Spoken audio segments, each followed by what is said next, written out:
She still advanced. However, with such a languorous and voluptuous grace, she said, "Come to me, Arthur. Leave these others and come to me. My arms are hungry for you.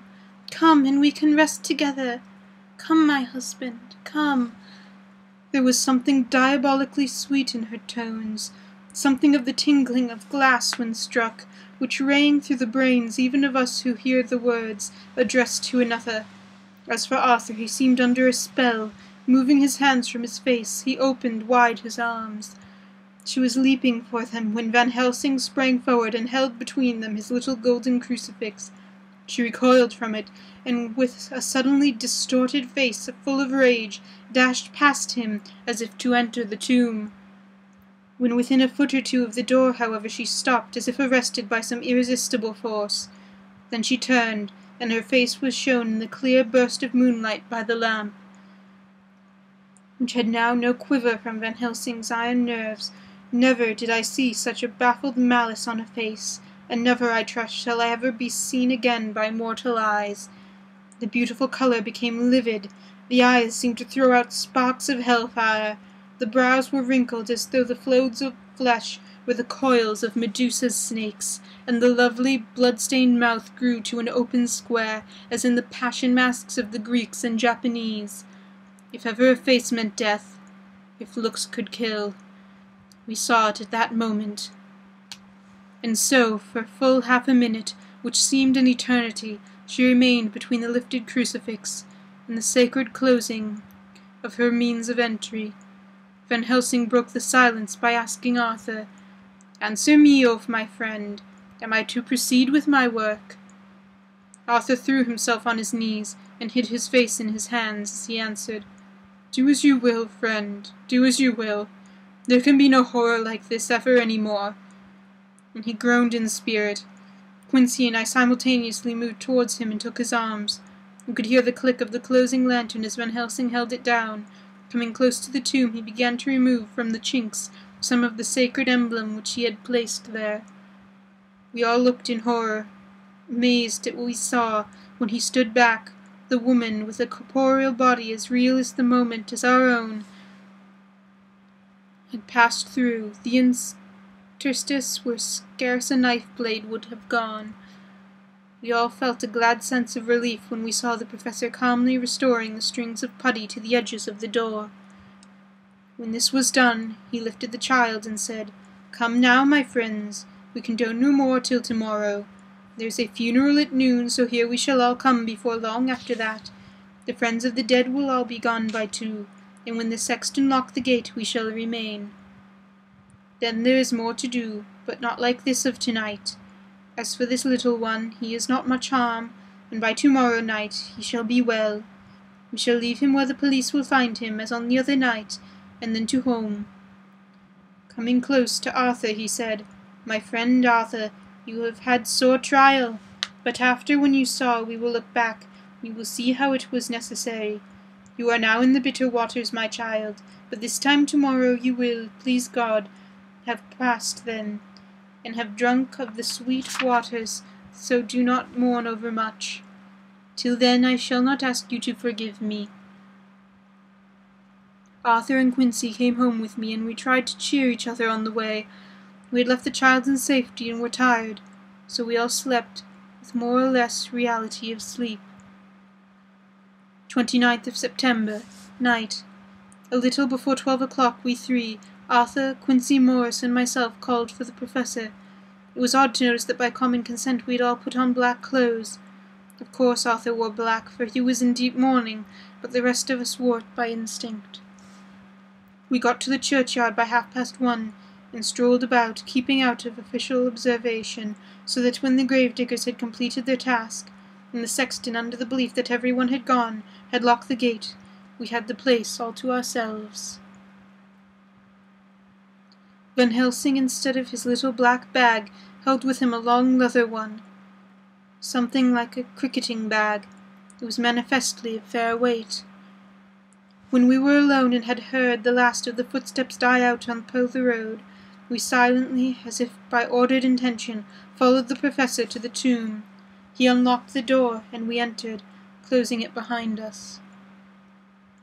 Then he took from his bag the lantern, which he lit, and also 2 wax candles which, when lighted, he struck by melting their own ends on other coffins, so that they might give lighted sufficient work by.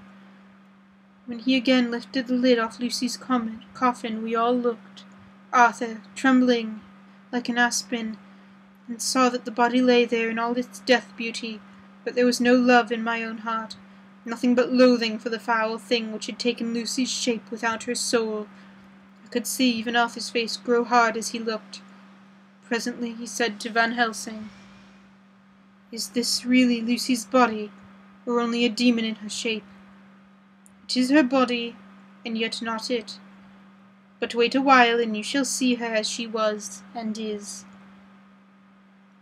She seemed like a nightmare of Lucy as she lay there, the pointed teeth, the blood-stained voluptuous mouth, which it made one shudder to see, the whole carnal and unspiritual appearance, seemed like a devilish mockery of Lucy's sweet purity. Van Helsing, in his methodical manner, began taking the various contents from his bag and placing them ready for use. First he took out a soldering iron and some plumbing solder, and then a small oil lamp, which gave out, when lit in a corner of the tomb, gas which burned at a fierce heat with a blue flame, and his operating knives, which he placed to hand, and last a round wooden stake, some 2½ or 3 inches thick and about 3 feet long. One end of it was hardened by charring in the fire, and was sharpened to a fine point. With this stake came a heavy hammer, such as in the households is used in the coal cellar for breaking the lumps. To me a doctor's preparations for work of any kind are stimulating and bracing, but the effect of these on both Arthur and Quincy was to cause them a sort of consternation. They both, however, kept their courage, and remained silent and quiet. When all was ready, Van Helsing said, "Before we do anything, let me tell you this. It is out of the law and experience of the ancients and of all those who have studied the powers of the undead. When they become such, there comes with the change the curse of immortality. They cannot die, but must go on age after age, adding new victims and multiplying the evils of the world. For all that die from the preying of the undead become themselves undead, and prey on their kind. And so the circle goes on ever widening, like as the ripples from a stone thrown in the water. Friend Arthur, if you had met that kiss which you know of before poor Lucy died, or again last night when you opened your arms to her, you would in time, when you had died, have become Nosferatu, as they call it in Eastern Europe, and would all time make more those undeads that have so filled us with horror. The career of this so unhappy dear lady is but just begun. Those children whose blood she suck are not yet so much the worse, but if she lives on, undead, more and more they lose their blood, and by her power over them come to her, and so she draw their blood with that so wicked mouth. But if she die, in truth, then all cease, the tiny wounds of the throats disappear, and they go back to their plays unknowing ever of what has been. But of the most blessed of all, when this now undead be made to rest as true dead, then the soul of poor Lucy whom we love shall again be free, instead of working wickedness by night and growing more debased in the assimilation of it by day. She shall take her place with the other angels, so that, my friend, it will be blessed hand for her that she shall strike the blow that sets her free. To this I am willing, but is there none amongst us who has better right? Will it be no joy to think of hereafter in the silence of the night, when sleep is not? It was my hand that sent her to the stars. It was the hand of him that loved her best, the hand that of all she would herself have chosen, had it been her to choose. Tell me if there is such one among us." We all looked at Arthur. He saw, too, what we all did, the infinite kindness which suggested that his should be the hand which would restore Lucy to us as holy, and not an unholy, memory. He stepped forward, and said bravely, though his hand trembled, and his face was pale as snow, "My true friend, from the bottom of my broken heart, I thank you. Tell me what I am to do, and I shall not falter.